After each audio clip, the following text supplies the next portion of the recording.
Everyone has a story to tell. Welcome to DingoTalk, where we explore the experiences that make us who we are. Here's your host, Carlo Guadagnino. What's going on, Chuckleheads? I am Carlo Guadagnino. This is DingoTalk. My guest this week is Mike Sirianni, head football coach at W&J. And we're going to talk about a lot of things with Coach Sirianni. Before I get into that, I want to thank everybody that's joining us once again. If you're joining us on Spotify, Apple Podcast, or anywhere else that you get your podcast, make sure you hit the like or subscribe so you don't miss any of the episodes. If you're watching us on YouTube, make sure you also do the same thing. Hit the like button, hit subscribe, don't miss an episode. You can follow us on Twitter, Instagram, TikTok, and Facebook. The only one that's different is Instagram. It's dingo_talk. But this week we are with a coach who has been with a program for 20 years now. And in that 20 years, they've been the big dog in the PAC. So we're going to talk to him about what the PAC was when he got to it, what it was, or what it is now. Obviously, the addition of Allegheny back to the conference, Carnegie, Mellon, and Case Western. We'll see what his opinions are of them. We're also going to talk to him as a 93 Mount Union grad. We're going to talk to him about the differences between the SEC of Division III that the OAC has dubbed itself and the PAC. And then we're going to talk, obviously, about President's football and what happened last year and what the expectations are this season. All of that, plus I think we're going to talk to Coach Sirianni about Coach Sirianni and not about the NFL Coach Sirianni. This is really just about Coach Mike Sirianni and the W&J President's football program. But without further ado, this is Mike Sirianni. What's going on, Chuckleheads? I am Carlo Guadagnino. This is Dingo Talk. My guest this week is W&J head football coach Mike Sirianni. Mike, thank you for joining us. Thank you for having me. It's a pleasure to be here. Great to have you. And I want to jump right in. How do you find your way as a senior? Why do you decide to go when that's kind of the beginning of what Mount Union was starting to really put some things together? Yeah, they weren't. I mean, when I was a senior in high school, I think they were 8-1-1. They'd been to the playoffs a couple of times. Honest to God, this is down. People tell this story numerous times. They tell it about my brother because it's kind of put him obviously on his. First of all, it's also glad to be at a podcast where you're asking me a question and I don't have to answer questions about him the whole time. But I mean, it put him on his path too. I went to one of those college fairs. I don't even know if they have them anymore. It's St. Bonaventure University. We were walking around the college fair. This is early in my senior year. And my mom's like, hey, that lady from Mount Union is really nice. I'm like, where? Where's Mount Union? And she's like, I think it's in Ohio somewhere. I'm like, I'm not going to Ohio.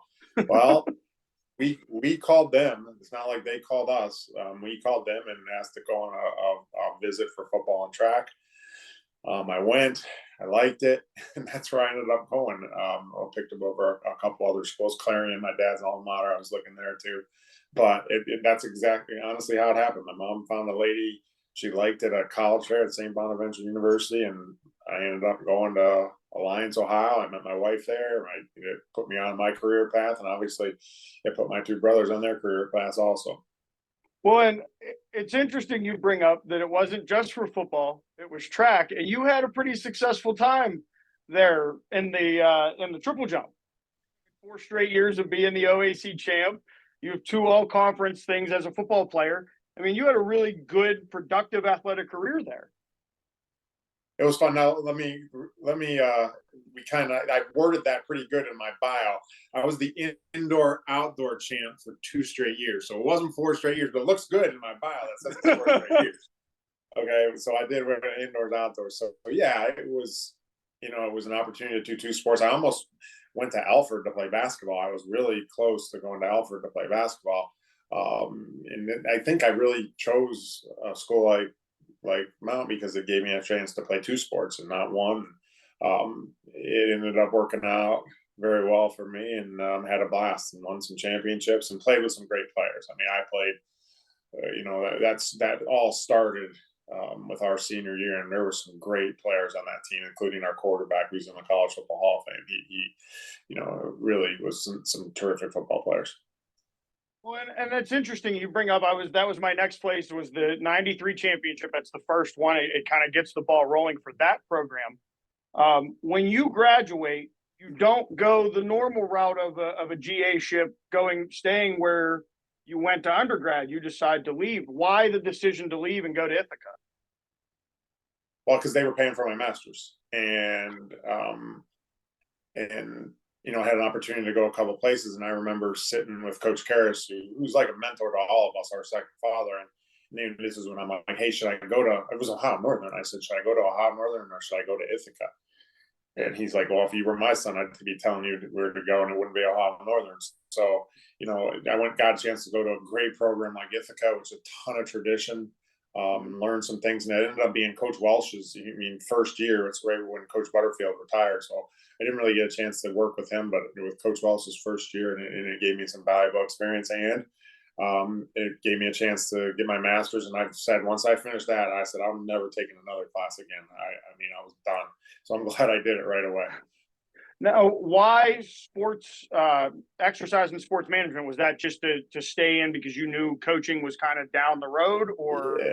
Yeah, I knew I wanted to coach. I mean, honestly, I went and got a GA because I wanted to coach. I mean, they could have said you could have had it in basket weaving. I would have taken those classes, to be honest with you. I wasn't much interested in that. Exercise and sports science. It was different than what it is now. But it was also a concentration in coaching behavior, so that helped me to study how coaches behave and how to deal with young men. My master's thesis was about a high school basketball team, so that helped me in terms of my coaching career a little bit too. Now, why the decision? Obviously, there was a home feeling coming back to Mount Union, but what was the deciding factor once that you have the master's? What was the deciding factor to come home? Well, I was getting married in July of that year. My wife was still a student at Mount Union, so that kind of narrowed it down real small to where I was going to go back. They had an opening. I don't even think I interviewed for it. One of the guys, actually a guy that played for me before, was only there for a year. And I was able to come back. We got married in July, and I started the football season obviously in August. And I actually coached track at Mount Union too. That was a great experience. I was able to coach track for 3 years at Mount, and they have a great track program. If you don't know much about their track program, it's not that different than their football program, and it continues to be really good. So I got a chance to work with two great coaches. Larry Kehres was my coach, and my football coach. And if you look up his record, you shouldn't even believe it. I mean, it's real. Really, it's real, but it's mind-boggling. And then our track coach, John Holman, at the time, was just a great man and taught me a lot. So I learned from two really good people. What would you say the best story you could tell from each of them, from Coach Kehres and from the track and field coach? Coach Kehres has some great stories. I mean, there's just so many. I mean, I that I probably can't tell on the air. And, I'll just say, when you were winning by 50, in which we were at Mount a lot, that's when he was the craziest. That's when he would just turn the pressure on during a game and be like crazy, yelling at people and getting them to do their job. When it was a close game, it was calm. Just, hey, let's go play. Things like, so I really learned a lot from there. And, obviously our practices, he made practices hard, it was so the games would be easy. And we always prepared for every team the same way, no matter if you were playing John Carroll for the OAC championship or Hiram, who was 0-10. You always, and I've tried to carry that on at W&J. Obviously, we're probably the best program in the PAC, and I've tried to, but it's hard to duplicate what they do, and it's been hard. But that's one thing. And then with Coach Holman, I learned from him not to make any mistakes, not to make any excuses. If you lose, you lose. Okay, you don't blame the officials, you don't blame the referees, you don't blame the weather, you don't blame that was his. MO the whole time. He didn't blame anyone for anything. It was if you didn't perform well, it was your fault. There was consequences. You didn't blame anyone. You turn on TV and you turn on March Madness and you hear the first thing John Calipari says, he complains about the officials. I mean, that's something that I was taught. I mean, come on, and that's the worst thing you could do. So, that's one thing I learned from him is no excuses, and you're responsible for what has happened. Well, and like you said, both programs very similarly are successful. You and early on in your coaching career, you end your playing career on a national championship. You go back-to-back year, 96, 97 national champion. Why the decision to leave and go to Wilkes? It seems like Mount Union was kind of rolling. I was never going to be a coordinator there. Coach Kehres was always going to call the plays. And I do remember, after the 97 championship game, he was going to get the Kent State job. That was out. My office mate, who's Eric Rayburn, he's the head football coach at Gannon University. And he actually, when I was at Ithaca and engaged, he lived with my wife, took care of her for me. But, I remember Coach Kehres coming into our office. He's like, better in your 2 careers for me to take the Kent State job is not better, and it's not reason enough to take it. So I kind of knew that he was going to stay at Mount, and he's obviously, you weren't going to get a chance to really move up in terms of calling the plays. And I wanted to call the plays. I wanted to be an offensive coordinator, and that opportunity opened itself up for me. And I'll be honest, I probably got a look because I was from Mount Union and, got a chance to work at Wilkes for a year, and it was a good experience for me. And then so you're there at Wilkes, why the choice to join Vanizak's? Well, I'll say this. Why was W&J? Yeah, well, Frank Sheptock at Wilkes also taught me the hard work. I mean, that guy who's now the head coach of Bloomsburg, he taught me about hard work because he worked his tail off. Honestly, a lot of the going back to W&J, you knew what type of program W&J was. I wanted to get closer to my wife's family at home. And John Luckhart, the old coach at W&J, tried to hire me the year before. He tried to bring me into W&J in 98, his last year. And things just didn't work out for whatever reason. So I didn't come. But I always kept an option. And Coach Luckhart reached out to me before Coach Vanizak even got the job.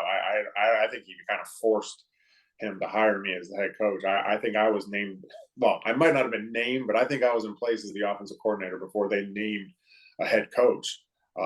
So it was a good opportunity to go back to a great program that obviously Coach Lockhart had started, and he was moving into the athletic director role. And it was an opportunity too to just be in complete control of, because at Wilkes I wasn't, Coach Sheptock was involved a lot, but at W&J, I had carte blanche. I could do whatever I wanted with the offense. And I've always said one of the reasons that I was able to adjust quickly to becoming a head coach is because, that was kind of a lot of the ideas of that program from 99 to 2002 were Mount Union ideas and what I brought, and they were mine anyway. So when I adjusted to being a head coach, it wasn't a whole lot different in terms of what I was doing. Now, when you say you had more control of the offense, is that obviously the imprint was, if I remember those years right, a lot of throwing the ball, a lot of fast pace, up and down the field, and we're going to put points up on the board. Yeah, we just copied Mountains off. In '99, when I got to W&J, we just copied Mountains off. I had done that at Wilkes, and that was what I knew. We were kind of that West Coast style. We still wanted to run the ball type thing, and we just copied their off. We had a play called roll pass that we would run 20 times a game. It was a play out, but it was an old Bill Walsh, Paul Hackett type play. And, Paul Hackett doesn't get enough credit for the, some of the things that had happened in football, but that's kind of what it was. And we were, and I was able to install whatever I wanted, call whatever I wanted. And that wasn't the case at Wilkes. Frank kind of, he didn't put the handcuffs on me, but he was very involved in the W&J. There was no involvement from anyone else. So it was just kind of what I wanted to do. And we had good players. We had Brian Dawson and Joey Nichols, and Todd Fry and Ryan Silvis and Dave Armitage, God rest his soul. John Pons, Gino Vaca. I could go on and on with the type of players that we had at W&J, especially on the offensive side of the football during those 4 years. It made it a lot easier when you play and there you got good players. Can you take us inside being an OC? What is a weekly, like when you're game planning, let's say for Waynesburg, I'm just throwing a conference opponent out. What goes into what you're going to do? Is there a certain amount of plays you want to script and then see where you are? Like, how does that all work out? Well, that's one thing I've continued to do as the head coach for the last 20 years. I still call all the plays. And not only do I do that, I do all the scripts and all that. I enjoy that. That's part of the fun part of football for me. I tease people. I'm like, if I didn't do that at the Division III level, I'm like, I don't know what I would do with my day.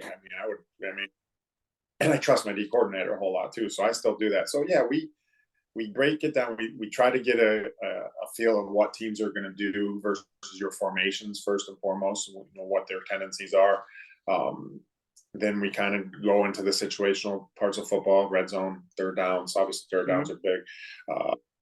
Coming out every situation that you can think of, and then we kind of put our plan into place. Hey, these are things that we want to do. I mean, I'm not going to tell you we copy what other success that other teams have had. We'll look at that. Hey, look, they ran that play that was successful. Do we have something like that? Oh, do we? Yeah, then let's run it. Do we not? Well, do we? Then you got to decide. Do you really want to teach guys something new? Sometimes it's yes. So you really, and then you break down the weaknesses of players and the strengths of players. Hey, do we want to chip this defensive end the whole game because he's so good, or do we want to go after this corner, or do we want to, stay away from, things of that nature. So a lot goes into it. But like my grandmother passed away when, my second child was born. So what was that? 2007. And she never she's 95. She lived a great life. She never understood that all I did was a football coach. She's like, what else does Mike do that? I'm like, no, Grandma, that's all I do. So it's not brain surgery. It's fun. That's all I do. I don't have second responsibilities at W&J. All I do is coach football. So there's plenty of time in the day to get all that kind of stuff done. But it's fun. I love the X's and O's of football. It's really enjoyable for me to do that. And has it always been that way? Have you always been you always loved the X's and O part of the game? Yeah. I mean, I think that's, I remember in middle school and, junior high drawing up plays, trying to get your middle school coach to put them in. But yeah, I've always liked that and enjoyed it. And, we'll continue to do that. We just hired a new coach, W&J, who's a former player of mine, Aaron Krebs, who's a great player of mine, who's going to help me more. And being more involved with the game plan than anyone else I've ever had. So I'm not excited about that, to bounce ideas about him, but I'll still probably call all the plays. So after the 2002 season, why to stay at W&J and take over the head job? There's a lot of rumors about what happened at that time. What happened and why you and listen. The opportunity presented itself for me. What I've done at 30 years old now that I'm 51. At 30 years old, what I've done stuff different, knowing probably. But I was 30 years old. They offered me the job. I remember, calling Coach Kehres, like, what do I do? And he's like, you need to take the job. I mean, it's no brainer to me. He's like, you've worked hard, you've earned this. Like I said, I don't want to get into, what happened, in terms of that, because I took over a good program and it's a lot easier to do that. But it was kind of a no brainer. I mean, it was a great program. We liked it in the Western PA area. It was close to home for my wife. And it was a no brainer. And like I said, would I have done things a little different? Yeah, probably, but not the major things. Okay. I didn't, I was looking out for my family and trying to become a head football coach. Absolutely. And again, like you said, to this point, the program had been on a 19 straight season of winning football. You've continued that now for 20, going into 20 seasons. What has continued the success of the W&J football program?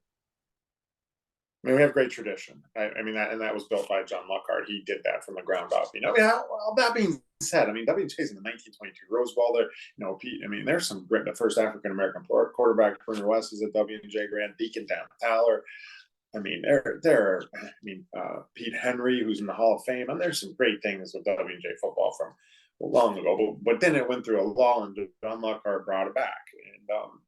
and it is harder. I mean, the things that Andrew has done at Grove City and Scott has done at Westminster, I'm really impressed by that, because it is harder to build a program. I never had to do that. Okay, I respect the heck out of those guys for what they've been able to do, because that's harder. Now, that being said, and I know pressure is self-imposed sometimes, but there's so much more pressure on our guys at W&J. I mean, we went 9-2 last year, and you'd think that, we fell off the face of the earth. I mean, we were a very good team by the end of the year. So there's more pressure. I mean, sometimes you go 9-2, you win a bowl game, and you think you failed. So, we've been able to continue it. It's different. I mean, the school is different. The recruiting is different. Back when I took over, there was, Robert Morris, Duquesne, all the state schools, you recruited against them, but not like now, where it's so hard for us to get, to recruit against those schools, because kids want to play Division II football. And I understand that. Okay. I get that. It's just so much different. The school's different. The Division III football is different. I mean, back in 1999, Mary Hardin Baylor didn't exist.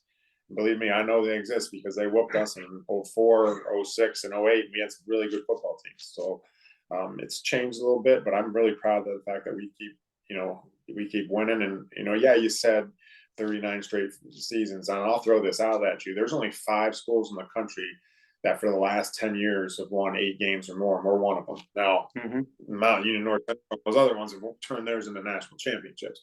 We haven't. No, we think that we can, but we're proud of our success, and it goes that we have great alumni that support us, and our athletic director is outstanding. He supports us, so hopefully we can take that next step. Now, when you're talking about what you're looking for in a recruit, if a young man is watching or their parents are watching, what are you looking for in your student athlete? I ask every young man the 3 questions. I stole these because coaching's stealing. I don't care what anyone tells you. Number 1, I ask them if they're a good young man. I want to know if they have high character. I mean, I get that 18 to 22-year-olds can make mistakes, and there are consequences for your actions. Last year, we had to throw 2 players off the team for unthinkable action that they did at a women's basketball game. So your actions have consequences, but I want a good, and that's what that whole situation, I don't want to get into that at all. It hurt me so bad, because it's not just for the young lady, but because you trust these guys that they're going to be good guys. But we want a good quality person, that someone that has high character, someone that's a leader. Understanding that 18 to 22-year-olds make mistakes, I get that. Number 2, I want to know that you're going to be dedicated to be the best student that you can possibly be. If that's an A in a class, why not? Hey, coach, I can't get an A in that class. I can get a B. Okay, fine. And just compare yourself to yourself, no one else. And number 3, I want to know that you love to play football. I don't want young men that just like it if it's not worth it. Because if you come to W&J, you're probably not going to play for my brother. Okay, you're probably going to be done with your career in 4 years. So for the 4 years you have it, I want you to love it. 2 reasons that's really important to me. Number 1, I think we can still be the best. I think we can win a national championship. I really get. People might think you're crazy. I really do. And to be the best is something you have to love what you do. And number 2, it's, if you look at this and you think about your career, if you look at football, it's kind of the only sport that once it's taken from you, it's taken from you. I could still play basketball. I still do. You can still run. You can still golf. You can all the other sports that you do. But once football's over, I'm still for the 4 years that these young men have it. I want them to love it. So those are the 3 questions I ask every recruit. Answer them all yes, then that's someone that we'll recruit. If we don't think 1 is yes, we won't recruit you. If you're not a great student at a place like W&J, number 2, we won't recruit you. And then if you can't tell me that you'd love to play football, then I don't want you. Like, it's always, anytime I've recruited a young man that wasn't sure he wanted to play, I'm like, he's not going to play. You're all the time, you're like deciding one way or another, am I going to play or not? If you're thinking that at one point, you're not going to play. I mean, you've already mentally checked out. Yeah, already mentally, which is fine. Everyone doesn't want to go from high school to college, and they've had great high school careers. So, but I want young men that love to play football. It's really important to me. Talk about Division III a little bit. What makes Division III important, different? As you brought up Division II, Division I, obviously there's the scholarships and things, although NIL is starting to maybe close that gap a little bit. But what is it about Division III? I got a huge Division III chip on my shoulder, huge, because when people talk bad about it, it makes me mad. When you see a tweet and you're like, well, they could play high school football. I mean, no, it's not. I mean, Division III to me is pure. Okay, there's no money thrown at you. I mean, I can't tell you how big of a chip I have because it drives me crazy sometimes. Oh, I want to play Division Two. Well, yeah, but we probably beat that team. Oh, I still want to play Division Two. I get it. In some ways, I get it, but in some ways, it just irritates me. I just think sometimes it's a lack of respect for Division Three athletics, and it drives me crazy. I think it's you're a true student athlete. You're not getting any athletic money, and you're there because you love it. But that's where I think people, well, it's you also want to compete at the highest level you can. Like I'll challenge anyone that's watching this because I tweeted this last year. Look at the Division III National Track Championships, the times and distance that just happened, and compare it to the Horizon League that I think Robert Morris is in and whatever conference Duquesne's in, and compare the times and distances. 90% of the better distances are going to be in the Division III. I know that's the national championship, but compare the times and distances between that and those distances and times. And I'm a big track guy. I told you I coach track, so I use a lot of track analogies. And you're going to see 90 to 85% of the distances and times that are better at the Division III level. Now, it's not the national meet, but so I think it gets a bad rap sometimes. You go, oh, it's just Division III. No, our kids love to play football. It's important to them. It's a big reason that they come there. They know they're not going to play in the NFL, but it's a huge reason that they come to WNJ. And it's a part. And also to me, coming from a coaching family, I think you learn as much through athletics as you do in the classroom. As you can see, there's pictures of I picked this spot for a second because it's pictures of my daughter playing basketball. They were basketball players, volleyball, track. I think you learn just as much about yourself through a athletic event as you do in the classroom, and we Absolutely. Use that hard at WNJ. I think Division III really teaches you that. I really do. And then staying with Division III, but more about the conference. What has changed the most? Let's start there. What has changed the most over your 20 seasons in the PAC? Because teams have been added, teams have left, it's gotten stronger. What are your feelings on it? The PAC was terrible when I got to WNJ. And terrible. I mean, it was just there was only 5 teams, and some of them were really, really, really struggling. I mean, it was as bad of a football conference as you could have. You only played 4 league. You had to find something. Now you add. Then what happens? Here comes Westminster with strong football tradition. Here comes St. Vincent. Okay, didn't have a football, but they have the Steelers there, and then here comes Thomas More, who's not in here. Now all of a sudden is this dominant team, and now here comes Geneva, who is an NAIA school, and now Allegheny. And then you add Carnegie, Mellon, and Case, who come on, they're using us. They're only in our conference for football, so they can get the automatic bid. I mean, I'll tell you one thing about me. I'll say anything to anyone. Okay, and I think people repeat like that about my brother, that he's very honest in his. I mean, Carnegie, Mellon, and Case need to buck up and join us in every sport. Come on, man. Okay, yeah. You're using us for football. Let's go here. Okay, if you want to be in our conference, be in our conference. If you don't, then don't. And that's not I think Greg Case is one of the nicest men I've ever coached against. He's a terrific person. That's not against him. But come on, join our conference. Let's go now. So as a whole, not just. Yeah, that's not for football. Come on, you're using us because you want an automatic bid. Okay, come on. I mean, if we do the right thing, we kick them out. Okay, if you want to join us, join us. But it's a terrific football conference. It really is. I mean, I think the proof is the fact that I know you're going to interview the OAC. You said the OAC guys, and I'm close to Coach Hilbert, obviously Coach Dart at Mount. Every good friends with him. But compare the OAC to the PAC. 10 years ago, you went like, now you know what the proof is? WNJ, whatever. John Carroll, not as many the last 2 years. And we didn't even win the conference, and they were in second place. So there's the proof right there. So it's interesting because you bring up Coach Hilbert, who for a little bit was there in the PAC down there at Thomas More. He's now at Baldwin Wallace. He is who kicked off this season, and the OAC coaches have all kind of agreed with themselves. They've dubbed themselves the SEC of Division III football. So I've asked the other PAC coaches if that holds water. Where do you sit? No, I mean, take Mount out of the equation. We're every bit as good as that conference. I mean, you can't obviously, and I'm proud of him. Listen, I'm proud of him. I'm proud to be from that program, and I'm friends with all their coaches. And, I'm proud about the program. But take them out. I mean, W&J over John Curl, back-to-back seasons. Okay, I mean, there you go. They're your second best team, and we didn't even win the conference. Okay, either of the 2 years, it was Carnegie and Mellon, and we beat your second best team on the road. So don't tell me you're the SEC when again, and I'm really good friends with Coach Hilbert. We're a lot better friends now that we don't coach against each other. We had some battles and some years we like each other very much, but I respect him. He's a good man, and I like him a lot. And I like Coach Waddle at Marietta. They're good men, and obviously I don't know the guys at some of the other schools, but yeah, and ask them. I'll be interested to see what they say, because if they're honest with you, they're going to say, hey, yeah, the PAC is a pretty good conference, and I think the proof is that too is with what Carnegie Mellon did in North Central this year. They played toe to toe with the national champs for much of the game, and that was good for our conference. I think. I mean, you'd rather be the representative there, and but I think that was really, really good for our conference. Now, again, Carnegie Mellon can't join us full time, but it was good for our football conference.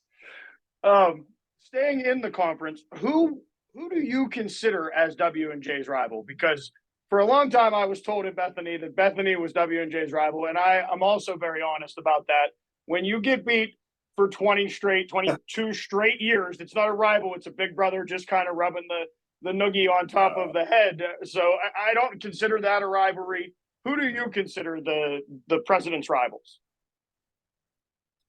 I mean, us and Westminster have that's not friendly. I think we respect each other, and I like Scott. And I think that's a pretty good ride, an intense game. But then you got, obviously Carnegie Mellon and us back in the 80s was a pretty good rivalry. I mean, listen, it's always been someone. It was Thomas More. Then it was Waynesburg for a while when Coach Shepard was there. And really, then it was, I don't know, now it's Carnegie Mellon's case, but it's always been W&J. I mean, we've always been in that top three. It's never been, we've been out of it. So honestly, it's kind of, we've been everyone's rival to be honest with you. I mean, you could say the backyard brawl at Waynesburg. I mean, yeah, that's something. Our schools are close. That's the rivalry week game. Bethany's obviously coach too, but really we get everyone's best shot. And that's fine.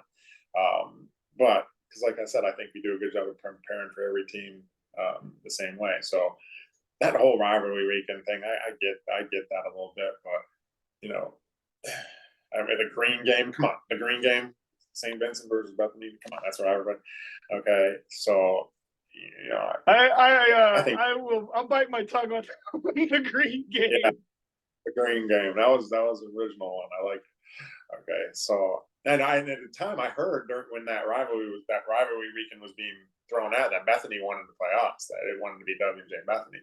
So then what do you do with Waynesburg? So, I mean, listen, at the end of the day, you got to beat them all and play them all. And so rivalries, I mean, no one's going to beat Ohio State, Michigan. I mean, so. You have two new coaches joining the conference this year, one at Allegheny, one over there and up there at Teal.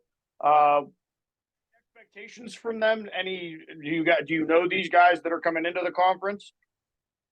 Not really. I'm sure they're good guys and they'll do a good job. Allegheny, people don't. I mean, when I was coaching at Mount Union, we won the Stagwell 61-12. Then we won it the other year 56-28, and we won in the semifinals by 50, and then we won in the second round by 40. But the first round playoff game over Allegheny was 31-28. I mean, Allegheny in the 90s was the team, and they have a national championship. They were the 1990 national champs. I mean, they were the Western Pennsylvania Division III power. I know W&J, we were in the Stagwell a couple of years. We didn't win the national championship. And honest to God, the couple of years that when I was at Mount coaching, the second best team in the country was Allegheny. They just happened to draw us in the first round. Look at the scores. So Allegheny could be a sleeping giant. So if they get someone there that can get a hold of their tradition and their alumni can rally around them, and I know him a little bit. I mean, he seems like a good guy, younger guy, got very enthusiastic. They could be very good, which is only going to add, because when you talk about the PAC right now, you really don't talk about Allegheny. But if they can get their tradition going, that's only going to add to our conference, because they in that 30 years ago they were it. They were a good program. Let's talk about the 2022 season. So you said 9-2 in W&J it's not necessarily a successful year from standards point of view.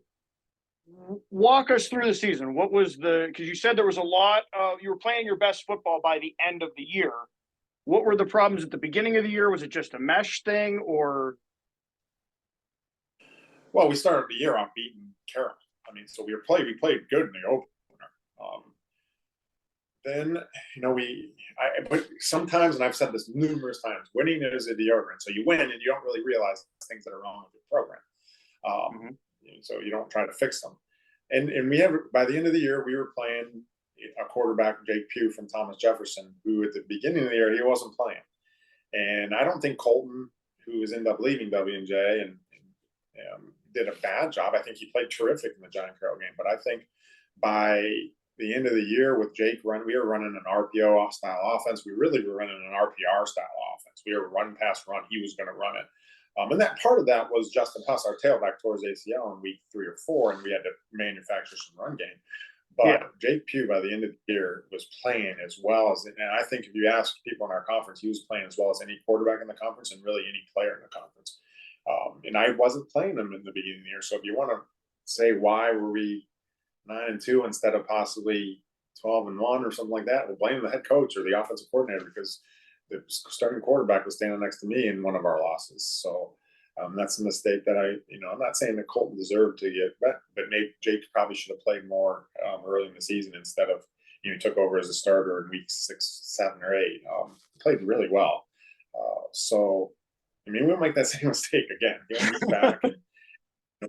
We start. I heard someone say after one of our wins, it was like, "Oh, they're so veteran team." And we started. Our 2 outside receivers were freshmen, and both of our starting corners were freshmen. And by the end of the season, our starting tailback was a freshman. So we were young. Okay, we have some really good players in our program, and we're young, and they're very hungry to prove that we're the best team in the PAC. And we know it's a strong conference. We know who we got to go through. We know. That Westminster's not going to have 100 injuries again. Grove City's gotten better. Obviously, Case and Carnegie Mellon, and all those teams. St. Vincent is very athletic. We know it's very challenging, but if you look at the 2022 season, by weeks 8, 9, when Jake was the starting quarterback, we were pretty good. After we beat up on Grove City pretty well, and then we beat a really good Hobart team in that bowl game. I think we proved that we were playing really well. Now, I want to ask this from your side as an offensive guy, and I want to use Coach Benzel up at Westminster because I know he sits on that defensive side of the ball. I asked a couple other coaches this question. As an offensive-minded guy, when you know the guy across from you is more defensive, does that, like the head coach across from you, does that give you a little extra fire? Like, I got your number over there, or is it more?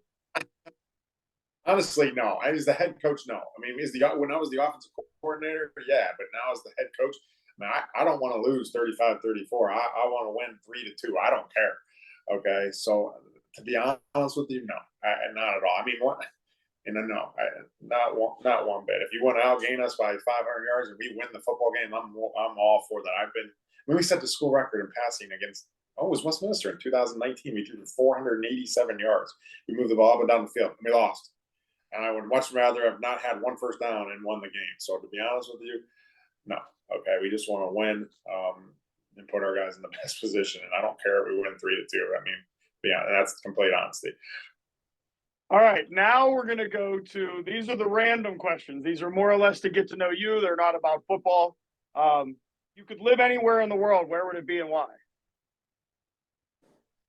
Anywhere in the world. Well, we're going to Italy with our team on May 21st for 9 days. So I don't know if I want to live in Italy. You know what?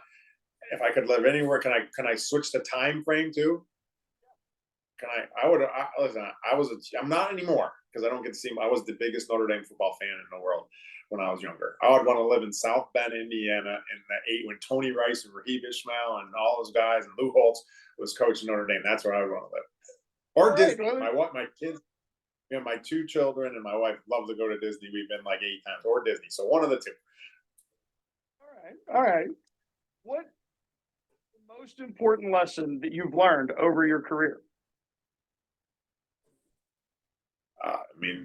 perseverance. I mean, I think you got to persevere and go through bad times and try to string through good days. I think this, when the Eagles were in the Super Bowl, this came up numerous times. My dad had cancer when we were younger, and once when I was in college too, and he very easily could have given up but he had a family and he didn't want to do that, so he's persevered. So that's not really, I know that's not what you asked me through my career, but that's just something I learned from him. You got to persevere, and sometimes things aren't going to go your way, but you got to bounce back and try to string good days together. So I learned that from my father. Okay, and I think that's a big thing that Nick has learned through my dad too.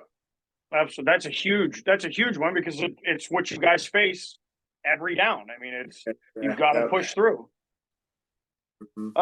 If you weren't coaching, what would you be doing? Oh, goodness gracious. I would say playing, but I wasn't good enough. My whole family's are teachers. My wife's a teacher. I mean, you get to affect, young people's lives, and it's getting hard. These teachers, I feel bad for them. It's getting harder and harder for them dealing with parents and dealing with, but it's a rewarding profession, and my family was all teachers. So yeah, 100%. I'd be some type of teacher. Probably phys ed. That was the easiest thing I could do. Go ahead. Sorry. I was going to go be a history teacher and coach high school football. So, yeah. 3 football movies. Top 3. Well, number 1, you might not even heard of it, is Best of Times. Reno Hightower is the quarterback. Robin Williams, Kurt Russell, 1986. Oh, the best of times. Best football movie of all time. You don't know? You never heard that movie, have you? You need to go watch it. I remember somebody telling me Robin Williams was in a football movie, but I didn't believe it. So now I'm going to have to go watch it. Kurt Russell was the quarterback. His name was Reno. Can you come up with a better quarterback name than Reno Hightower? Oh, the best. Number 1 is Best Times. Number 2, I mean, there's a lot of good ones. Number 2, I'm going back in the 80s again. There was a movie called Wildcats with Woody Harrelson when he was younger. Awesome movie. High school football movie. And number 3, I mean, there's so many good ones, but I'm going to go off the rail again. You're not going to think this. I'm going Unnecessary Roughness from the early 90s. Great movie. Plus, there's that is a great. There's a scene with Kathy Ireland in it that's really good to watch too. Yeah. Good catch there. Yeah. Is the best compliment you've ever received? I mean, my best compliment you ever want to receive is from people who would say you're a good father. Okay. Or whether it's your kids, or whether it's you do a great job, or you're a good husband. I need to do better at both. Obviously, you strive to be better at both. But that to be the best husband, the best father. Really, when you're called a good father by someone, that's the best compliment that you can receive. It means more than being a coach. It means more than to anything. You're good to your children, and you help them become the people that you want them to be. So yeah, that 100%. And then on the other side of that, what's the best insult you've ever received? Now I got to give you. Listen, Waynesburg fan. Have you talked to Waynesburg yet? Now Gino told me that Geneva, it was expletive. Gino, expletive. And it was just the amount of words that were put into it that he was like, I think I know who said that. Gino's the best dude in the world. But we were Waynesburg, you sit right behind there, and they're just terrible to you. And the last 2 years when we've played Waynesburg, they've insulted. Well, the one year was the Eagles suck. And I'm like, I don't care. Okay. I mean, but this year you're just a Division III coach. Your brothers. I'm like, yeah, I'm proud of them. I'm like, so those were pretty good ones. I mean, I actually turned around and laughed at the one this year. I mean, they were making fun of the Eagles, and then they were making fun of me because I was the Division III coach. And I already told you I'm like, well, you're rooting your kid or whoever you're a fan of Waynesburg who's a Division III program. So those are that place is a fun place to play. Especially when you're winning 56-0. But those fans are interesting. They want to make fun of the Eagles a lot, and the fact that I'm a Division III coach. So I'm going to go with those two things. And then the last question we ask everybody every week: Was there a question you were expecting to get? And if so, how would you have answered it? Oh, I mean, I was expecting to get I was expecting to get bombarded with questions about Nick. And like I told you, it's been refreshing. I'm proud of him. I mean, that experience was surreal. And I was ready to answer him like I did that whole week for 14 straight days. And I mean, that was anyone who says that wasn't neat and that wasn't cool to be part of that was. I mean, it was also surreal. But I was expecting to get bombarded with questions about him, and I appreciate that I did. I mean, he gets enough attention as it is. He's also the baby brother, so he's important to my parents. He can't do anything wrong. So I was expecting to get questions about that a whole lot. So I don't know. Well, if he was on the show, I wouldn't ask him about you. I would ask him all about him. But this is your show, not his. Yeah. There you go. That's much appreciated. I mean, like I said, it was a surreal experience. But people say all the time, "You copy the Eagles." I'm like, "Hell no, they copy us." So I was expecting to get some questions about him, but it's great that you do this for Division III football because, like I said, I love Division III football, and I don't think enough people understand how good of players and how intense Division III football is in Division III sports. And that's kind of why we keep doing it, is that there's a lot of unseen gems that and just thinking of, I was just going through Bethany games in my head. Bethany W&J at your place, I think it comes down to a missed 2-point conversion. I think it's Mackermar's junior year. I remember that. There's a guy that probably had no business being at a Bethany. Now will probably sit in there for the rest of and all the stats for the rest of his life. Exactly. And that game is that game's a very, very special. I'm glad you brought that up because I wish you would ask me this, but I'm going to answer it anyway. I'm going to talk about it for a second. That's a special game for me because if you were at Bethany there, that's the last game Tim McNerney played in. Do you remember that whole thing? I remember Tim was Phil, who was my favorite dude of all. I mean, that guy he was the best. I mean, if you talk about Tim, he's your most popular player. He's your best player. He's the player that will calm the coach down. That was him. And that Bethany game was the last game he played in because he was killed that Thursday night. So I'll always remember. And it came down to the last second. You got a 2-point play. You were winning at halftime, if I remember rightly. And I believe came so. down to the last second, and that was Tim's last game. So that's always going to be a special game for me. You were part of that. I mean, okay. Yeah, you didn't ask that, but anytime I ever get a chance to talk about W&J football, I want to bring his name up because it's just a special young man who obviously was taken from us far too quickly and unsenselessly, to say the least. But Coach, I want to say thank you very much for taking the time to join us. Best of luck this year.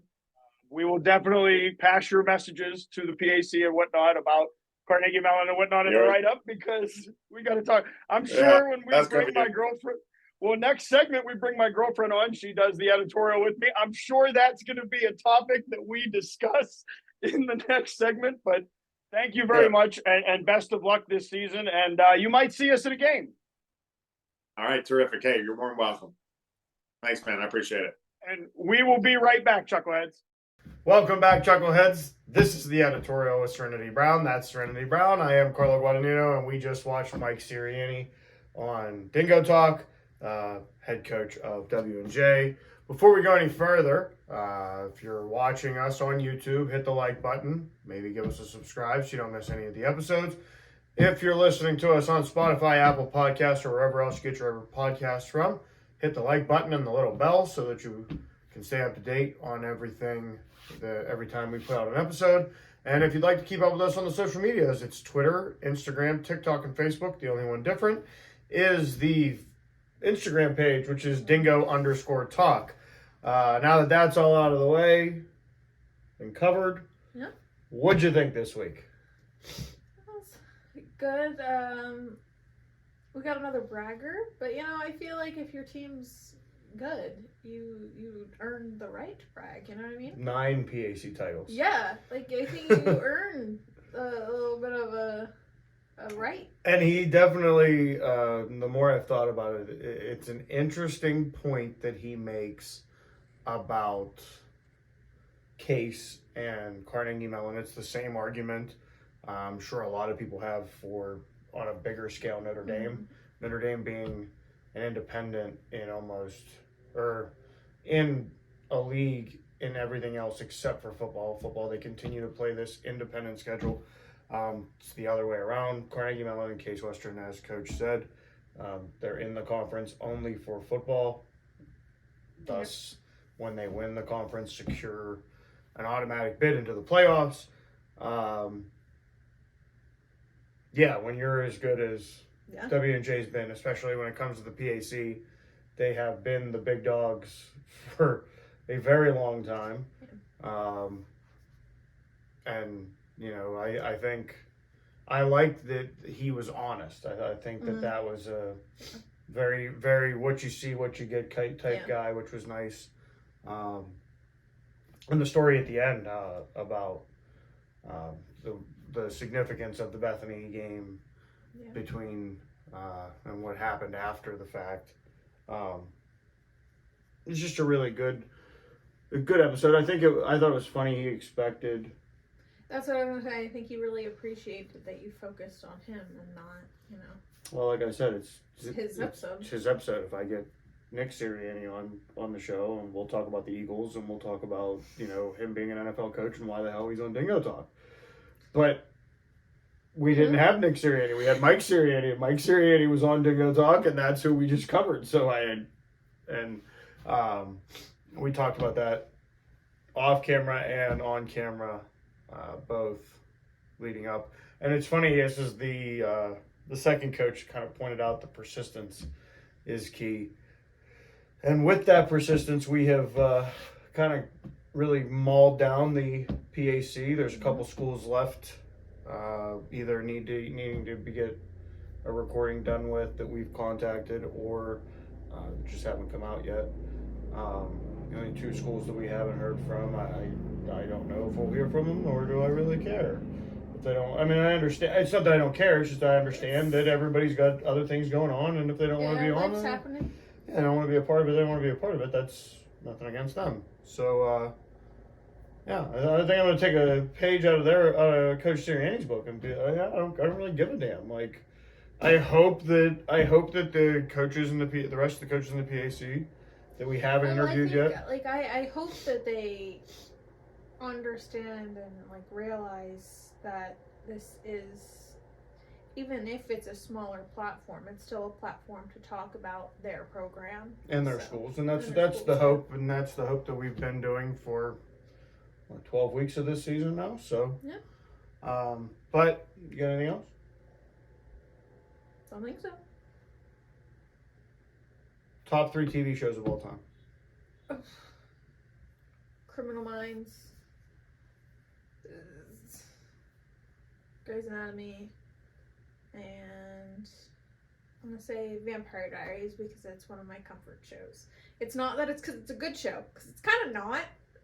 It's terrible. It's a really bad. It's really bad, but it's like a comfort show type deal.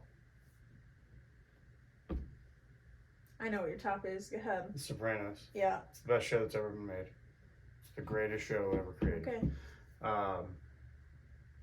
I think The West Wing would be number 2 for me, and I don't know. That's tough. The third one. It's probably between NCIS and SVU, and I lean SVU because Mariska is just Olivia Benson, but still, it's SVU. So those are my 3. Anything else? Maybe we'll make it to a W&J game. It's close, relatively close. Yeah, relatively close. Right up the highway. All right, Chuckleheads, we'll see you next week. Thanks for checking out this episode of Dingo Talk. Don't forget to rate, comment, and subscribe. For more info and to contact the show, you can find us on Twitter @DingoTalk.